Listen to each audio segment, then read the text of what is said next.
Actually, yung alopecia, hindi ko alam na meron na pala ako. Ang laki niya na, nagulat ako tapos para na siyang malaking butas sa ulo ko tapos makinis na makinis yung balat.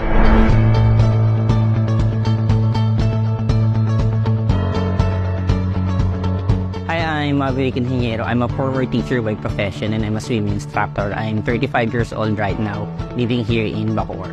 My current lifestyle right now is I have an online business and pag morning and hinahatid ko yung panganay ko sa school tapos nag-aalaga ng baby. Then paghapon nakakapaglaro pa ng basketball. Then naasikaso ko yung mga full sale sa akin dahil sa ganda ng online business lang.